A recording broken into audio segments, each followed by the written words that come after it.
Existem limites que, quando ultrapassados, mudam a natureza do jogo.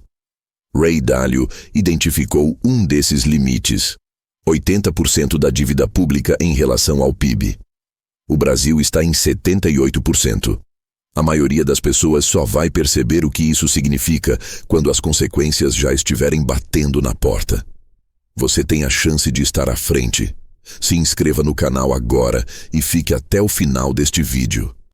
Porque nos próximos 15 minutos você vai entender exatamente o que acontece quando um país cruza esse limiar. E o Brasil está a 2 pontos percentuais de distância. Não é teoria, é padrão histórico observado em dezenas de economias. Quando falamos de dívida pública no Brasil, a conversa costuma girar em torno de 3 pilares: confiança do mercado, crescimento econômico e reformas estruturais. A narrativa dominante é: se crescermos o suficiente, a dívida se dilui.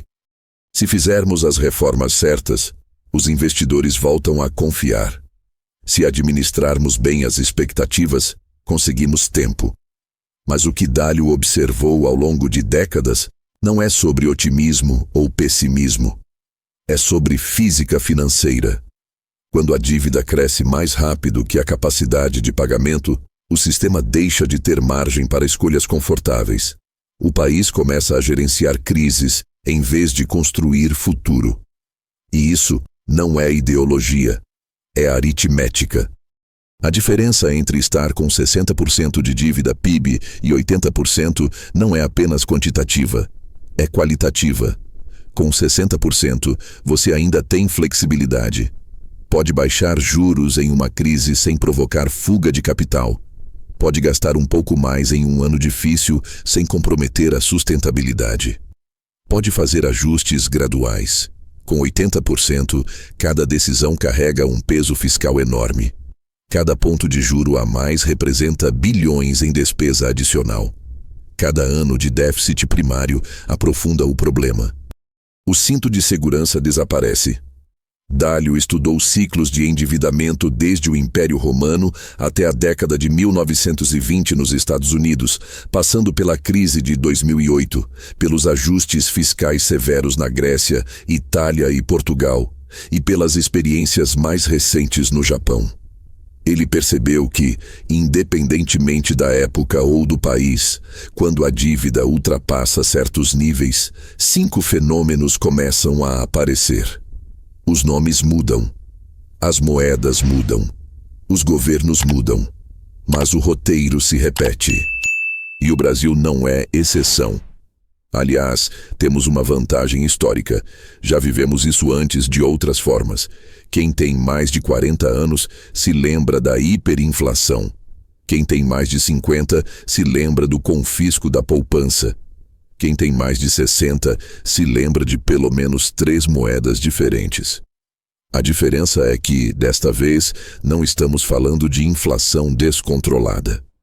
Estamos falando de uma armadilha de endividamento em um regime de metas de inflação, câmbio flutuante e responsabilidade fiscal, pelo menos no papel. O que torna o desafio mais sofisticado e, em certo sentido, mais perigoso. Porque quando a inflação explode, todo mundo sente. O pão fica mais caro toda semana. O salário derrete na mão. Mas quando a dívida vai de 70% para 78%, para 82%, para 88% do PIB, a maioria das pessoas não percebe nada no dia a dia. Até que percebe tudo de uma vez. Há 5 consequências. Primeira, o juro vira prisioneiro da dívida. Vamos começar pela mais técnica, mas talvez a mais importante. Quando a dívida pública é baixa, digamos 30%, 40% do PIB, o Banco Central pode subir ou baixar a taxa de juros conforme a necessidade da economia. Inflação subindo, sobe o juro para esfriar o consumo. Recessão chegando, baixa o juro para estimular investimento e crédito.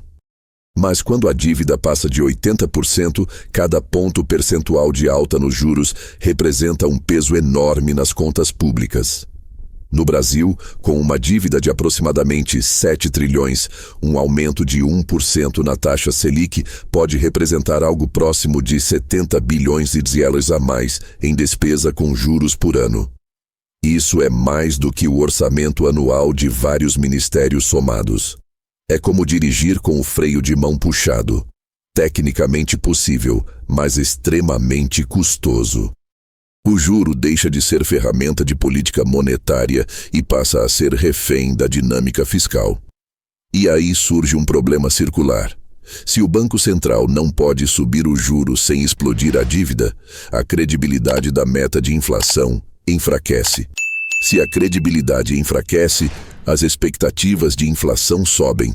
Se as expectativas sobem, o Banco Central precisaria subir ainda mais o juro, o que piora a dívida. É uma armadilha. Dalio viu isso acontecer na Itália nos anos 90, no Japão nos anos 2000, em diversos países emergentes que tentaram equilibrar dívida alta com inflação controlada.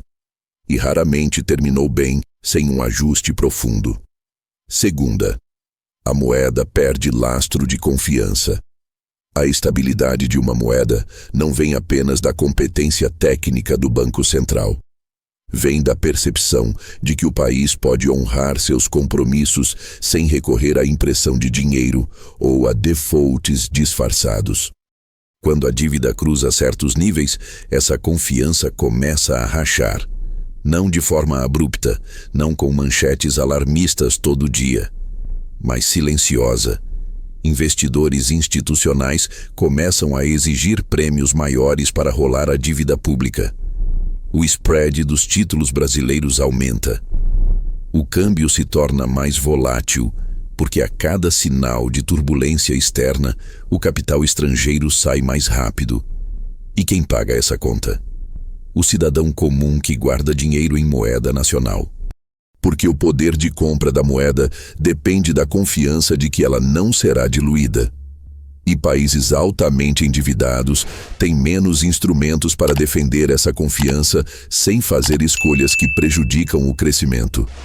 Pense no que aconteceu na Argentina nas últimas décadas. Não foi um colapso único. Foi uma erosão gradual de confiança, pontuada por crises agudas. O Brasil tem instituições mais sólidas que a Argentina. Tem um banco central independente. Tem um mercado financeiro mais desenvolvido. Mas nenhuma dessas proteções é absoluta quando o endividamento atinge níveis críticos. E 80% do PIB, segundo Dalio, é onde o risco deixa de ser teórico. Terceira, o crescimento econômico desacelera estruturalmente. Aqui entra uma questão que afeta diretamente a vida das pessoas, mas que raramente é explicada de forma clara. Países altamente endividados precisam destinar uma fatia cada vez maior do orçamento ao pagamento de juros.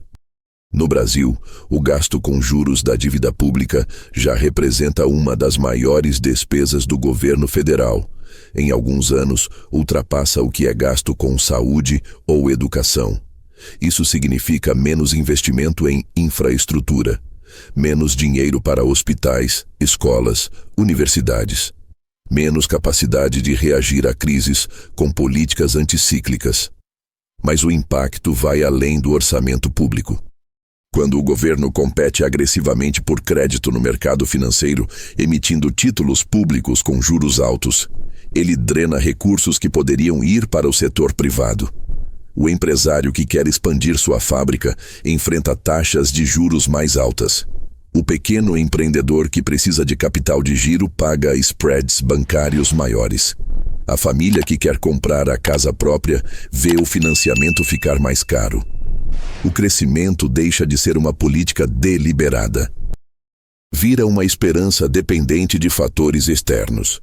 E a diferença entre os dois é brutal para quem depende de emprego formal, renda estável, aposentadoria digna. Dalio observou isso em economias desenvolvidas como Itália e Japão, onde o endividamento elevado coincidiu com décadas de crescimento medíocre. E observou em economias emergentes, onde o problema se agravou mais rápido. O Brasil, pelos últimos 10 anos, já tem crescido abaixo do potencial. A produtividade está estagnada. O investimento privado não decola. Parte disso tem a ver com questões estruturais, burocracia, infraestrutura precária, educação deficiente, mas parte significativa tem a ver com a dinâmica fiscal. Quando a dívida está em 78% do PIB e subindo, fica difícil acreditar que o país terá espaço para reduzir impostos, melhorar o ambiente de negócios ou investir pesadamente em inovação. E sem isso, o crescimento não vem. Quarta, aumentam as pressões por soluções criativas. Aqui chegamos a um ponto delicado. Quando a conta não fecha pelas vias convencionais, governos recorrem a artifícios. Dalio documentou diversos casos ao longo da história. Renegociação forçada de dívida interna, onde credores são obrigados a aceitar condições piores. Mudanças nas regras de aposentadoria, às vezes de forma retroativa, afetando quem já contribuiu durante décadas. Tributação extraordinária sobre patrimônio acumulado. Algo que já aconteceu em diversos países europeus em momentos de crise fiscal aguda. Controle de capitais, limitando a capacidade das pessoas de mover dinheiro para fora do país. Dalio viu isso acontecer em dezenas de países. Não porque fossem governos mal intencionados ou autoritários por natureza, mas porque o espaço fiscal havia desaparecido. Quando você tem 50% de dívida, PIB, pode cortar gastos aqui, aumentar impostos ali e fechar a conta. Quando você tem 90%, 100%, 110%, as opções se estreitam dramaticamente. E aí, medidas que pareciam impensáveis começam a ser discutidas abertamente. No Brasil, já vimos nos últimos anos discussões sobre desvinculação de benefícios previdenciários da inflação, fim da correção automática do salário mínimo, revisão de aposentadorias de servidores públicos, criação de novos impostos sobre transações financeiras, limitação de saques em situações emergenciais. Nenhuma dessas medidas foi implementada na forma mais radical.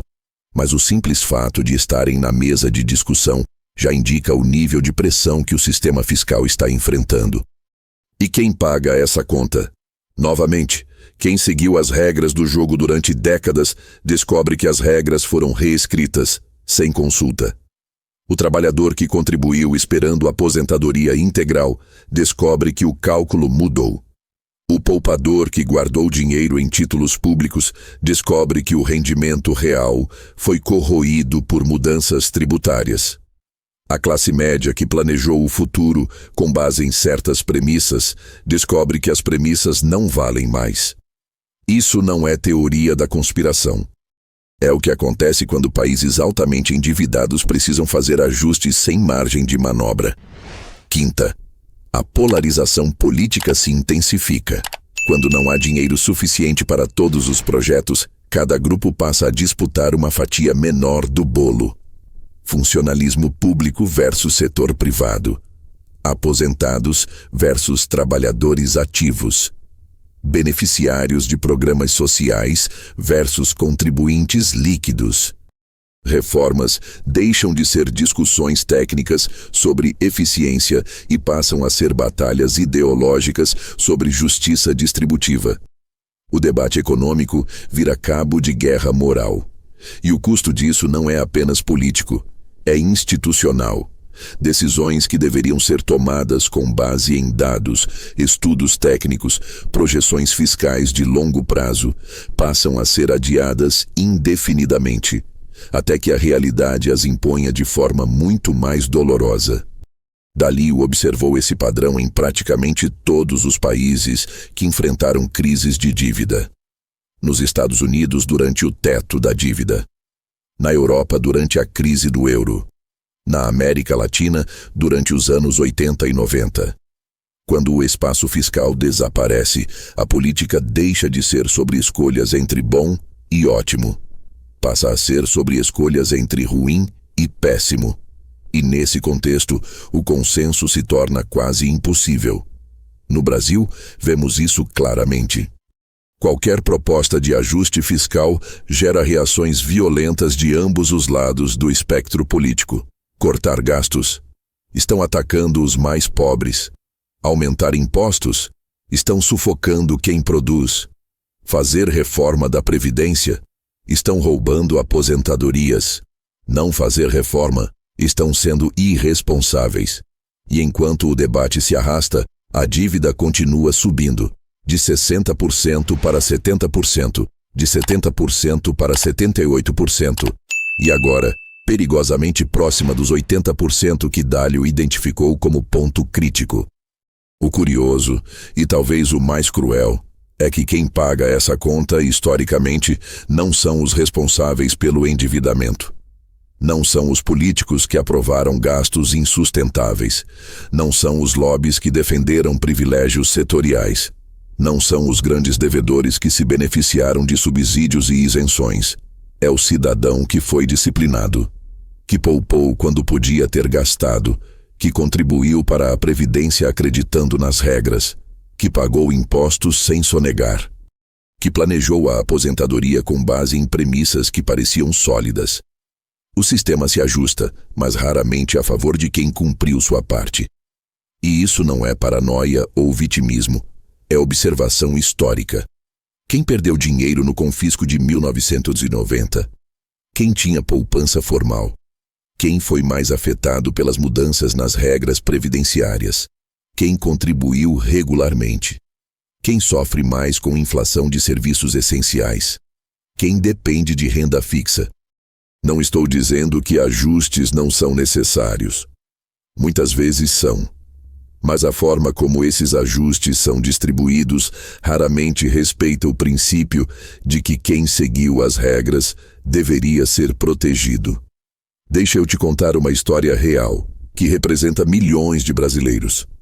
Pense em alguém que começou a trabalhar em 1994, logo após o Plano Real. Essa pessoa tinha 25 anos. Entrou no mercado de trabalho formal com carteira assinada. Começou a contribuir para o INSS. Viu o país sair da hiperinflação. Sentiu, pela primeira vez na vida adulta, que era possível planejar. Durante os primeiros 10 anos, essa pessoa foi disciplinada. Guardou um pouco todo mês. Evitou dívidas desnecessárias. Acreditou que a estabilidade havia chegado para ficar. Acompanhou a crise de 1999, quando o real desvalorizou bruscamente. Sobreviveu. Viu a crise de 2008 abalar o mundo. O Brasil passou relativamente bem. A narrativa era: somos diferentes, somos resilientes. Depois veio 2015. Recessão profunda. Desemprego. Impeachment. Mas a pessoa seguiu contribuindo, seguiu acreditando que, no longo prazo, a disciplina compensaria. Pandemia em 2020. Auxílios emergenciais. Dívida pública disparando. Mas era emergência, era necessário. Agora, essa pessoa tem 55 anos. Faltam 10 anos para a aposentadoria que ela planejou. E o que ela vê no noticiário? Debates sobre idade mínima subindo. Discussões sobre revisão de benefícios. Propostas de mudança no cálculo da aposentadoria. Dívida pública em 78% do PIB. Ela não fez nada errado. Trabalhou, contribuiu, poupou, planejou. Mas o país, ao longo de décadas, fez escolhas que tornaram insustentável o sistema no qual ela confiou. E agora, faltando uma década para colher o que plantou durante 30 anos, ela descobre que as regras podem mudar. Não porque ela falhou, mas porque o sistema falhou. E quando a dívida atinge 78%, 80%, 85% do PIB, essas mudanças deixam de ser opcionais. Elas se tornam impostas pela realidade fiscal. Isso é justo? Não. Isso é previsível? Segundo Dalio, sim. Agora vamos conectar os pontos. Quando a dívida cresce mais rápido que a economia, o espaço de manobra fiscal diminui. Quando o espaço diminui, cada decisão de política monetária se torna também uma decisão fiscal. O Banco Central não pode mais ignorar o impacto do juro sobre a dívida pública. Quando o juro não pode cair sem risco de fuga de capital, o crédito fica estruturalmente caro. Quando o crédito fica caro, o investimento privado recua. Empresas adiam expansões. Empreendedores desistem de novos projetos.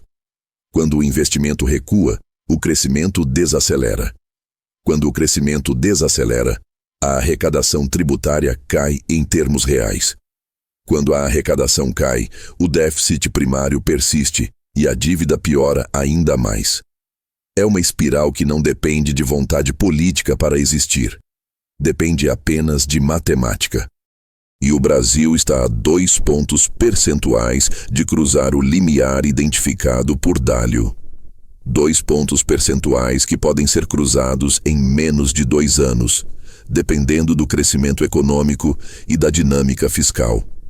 Não estou dizendo que vai acontecer um colapso amanhã.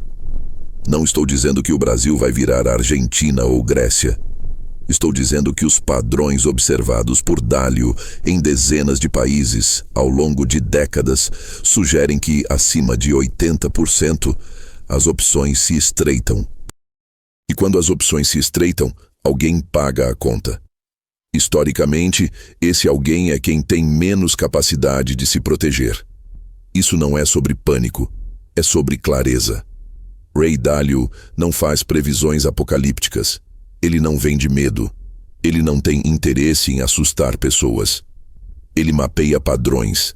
E o padrão é claro: quanto mais tarde um país reconhece sua trajetória de endividamento, mais estreitas se tornam suas saídas. Existem países que fizeram ajustes antes de chegar a 80% e conseguiram reverter a trajetória sem traumas severos. Canadá nos anos 90, Suécia nos anos 90, Austrália no início dos anos 2000. E existem países que deixaram a dívida chegar a 100%, 120%, 150% do PIB e precisaram fazer ajustes brutais. Grécia, Itália. Japão vive há décadas com crescimento próximo de zero. A diferença entre os dois grupos não é capacidade técnica, é timing. Reconhecer o problema cedo permite soluções graduais. Reconhecer tarde força soluções abruptas. E soluções abruptas sempre recaem sobre quem tem menos poder de negociação. Entender o momento amplia suas opções. Se você é um trabalhador na faixa dos 40 a 50 anos, isso significa repensar quanto está guardando, em que está guardando e como está se preparando para um cenário onde as regras podem mudar. Se você é um empreendedor, significa avaliar a exposição da sua empresa a crédito doméstico caro e considerar alternativas.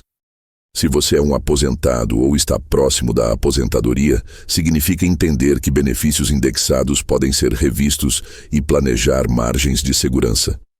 Quem reconhece o ciclo cedo não precisa correr depois. Os ciclos não punem quem observa, punem quem ignora.